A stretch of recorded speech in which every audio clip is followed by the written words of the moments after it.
آج سے تقریباً 1 صدی قبل اس امت پر بے یقینی کی کیفیت کو مسلط کیا گیا، اور ہمارے نفسیات کے ماہرین کہتے ہیں کہ یہ بچوں کے ساتھ بھی نہ کریں، کہ بچوں کو کہیں تم کچھ نہیں کر سکتے۔ جب آپ بچوں کو تانا دیتے ہیں تو وہ واقعی کچھ نہیں کر پاتے۔ تو اس لیے امت کو بے یقینی میں مبتلا کرنے کے لیے مغرب کی برتری کو ثابت کیا گیا، جگہ جگہ 2 نمبر دانشور بٹھا دیے، حتیٰ کہ ہماری عصری دانشگاہوں کے اندر فرنگی روحوں کے بے حس ڈھانچے مشرقیت کو گالی دینے لگے اور مغربیت کے قصیدے پڑھنے لگے، ان کی تہذیب اور تمدن کے گن گانے لگے اور اپنی تہذیب کو ڈیگریڈ کرنے لگے، اور دنیا کے سامنے یہ بات باور کی کہ یہ ناقابل تسخیر ہیں، ان کا مقابلہ نہیں ہو سکتا۔ یہ بے یقینی اس امت کو توڑ کے رکھ دیا۔ اقبال نے آج سے 100 سال قبل کہا تھا، سنے تہذیب حاضر کے گرفتار، غلامی سے بدتر ہے بے یقینی۔ اور اس امت کی نشأت کو، اس امت کی نہضت کو روکا گیا کہ نہیں تم مقابلہ نہیں کر پاؤ گے، اور یہ ماضی کے اندر بھی ہوتا رہا۔ قوم موسیٰ نے کہا تھا ہم تو مقابلہ کر نہیں سکتے، موت سے بدتر زندگی تھی، اور یہ بالکل ہتھیار پھینک چکے تھے۔ پھر حضرت موسیٰ آئے اور ان کو کھڑا کیا، ہمت دلائی، دریائے نیل کے کنارے آئے تو پھر اڑ کے کھڑے ہو گئے۔ چونکہ 12 قبیلے تھے تو کہنے لگے کہ ہم ایک ہی راستے سے نہیں گزریں گے، دشمن پیچھے چڑھا ہوا ہے اور یہ قوم اڑ کے کھڑی ہو گئی ہے دریا نیل کے کنارے کہ نہیں ہم ایک سوراخ سے نہیں گزریں گے، ہمارے قبیلے الگ الگ ہیں، لہٰذا ہمارے لیے الگ الگ راستے بناؤ۔ قومیں جب نکبت میں رسوائی میں چلی جاتی ہیں تو یہی حال ہوتا ہے۔ وہ کسی نے کہا کہ ہم ایران کا ساتھ نہیں دے سکتے، وہ تو شیعہ ہیں، تو میں نے کہا کہ چلو آپ نیتن یاہو کا دے دو، وہ تو سنی ہے۔ اس حالت کے اندر نیل کے کنارے کھڑے ہیں اور اب بھی کہہ رہے ہیں کہ نہیں ہم ایک گلی سے نہیں گزر سکتے۔ 12 راستے بن گئے، 12 رستوں سے 12 قبیلے گزرے۔ ادھر وہ بالکل دوسرے کنارے کے قریب پہنچ گئے، ادھر ان کا آخری آدمی دریا میں داخل ہو گیا۔ اب حکم ہوا دریا کو اب تو چلنا شروع ہو، اور یہ پھر پانی میں ڈوب رہے تھے اور یہ کنارے پہ دیکھ کے اپنے قاتل کو آنکھوں سے دیکھ رہے تھے۔ بڑا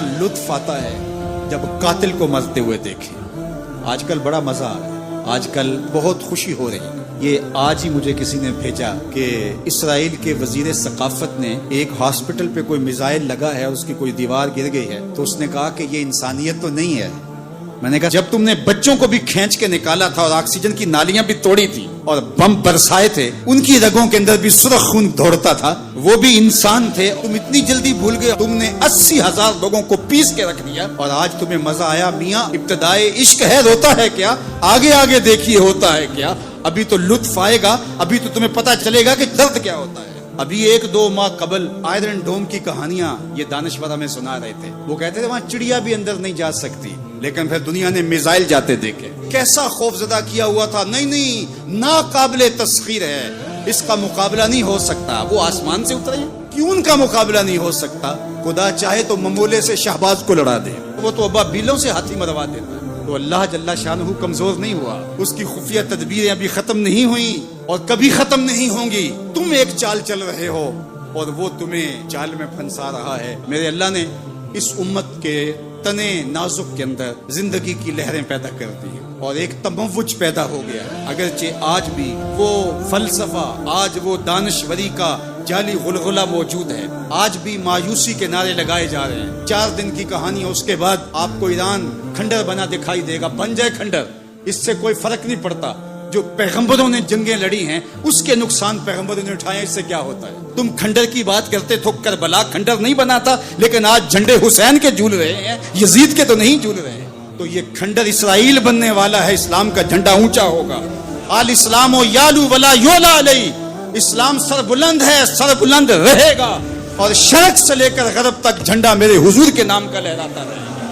اس لیے ہمیں پوری قوت کے ساتھ ایران کے ساتھ کھڑا ہونا ہوگا۔ یہ ایران کی لڑائی نہیں ہے، یہ امت کی لڑائی ہے۔ یہ ان 80,000 بچوں کا، بوڑھوں کا، جوانوں کا بدلہ لینے کے لیے کھڑی ہوئی ہے امت، جن کو پیس دیا گیا اور ان کے اوپر نوحہ بھی نہیں پڑنے دیا گیا، جن کو بھوک اور پیاس سے تڑپا تڑپا کے مارا گیا۔ آج ان بچوں کا بدلہ لیا جا رہا ہے جو انہوں نے اذیتیں دی، جو کچوکے دیے۔ اس منبر پہ بیٹھ کے ہم روتے رہے، ہماری خلوتیں، ہمارے حجرے آنسوں سے بھر گئے۔ ہم تو صدیوں سے روتے آ رہے ہیں جو ہمارے ساتھ ہوا۔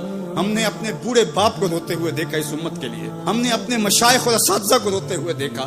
یار یہ وقت ہے، کیوں مایوسی پھیلاتے ہو؟ کتاب ملت بیضا کی پھر شیرازہ بندی ہے کہ شاخ ہاشمی کرنے کو ہے پھر بھرگو ثمر پیدا، نوا پیرا ہوا ہے بلبل کہ ہو تیرے ترنم سے کبوتر کے تنے نازک میں شاہی کا جگر پیدا۔ انشاءاللہ یہ دن گنے جا چکے ہیں۔ مغرب سے قیادت مشرق کی جانب منتقل ہونے والی ہے. آپ چائنا کے صدر کا بیان پڑھیے, بصیرت اور حکمت سے بھرا ہوا وہ بیان تھا جس نے سینہ ٹھنڈا کر دیا. دنیا کی نظروں میں سب کچھ ہے, بس ایک آواز اٹھنی ہے اور دنیا کی نئی صف بندی ہوگی اور مغرب سے مشرق کی جانب قیادت منتقل ہو رہی ہے انشاءاللہ.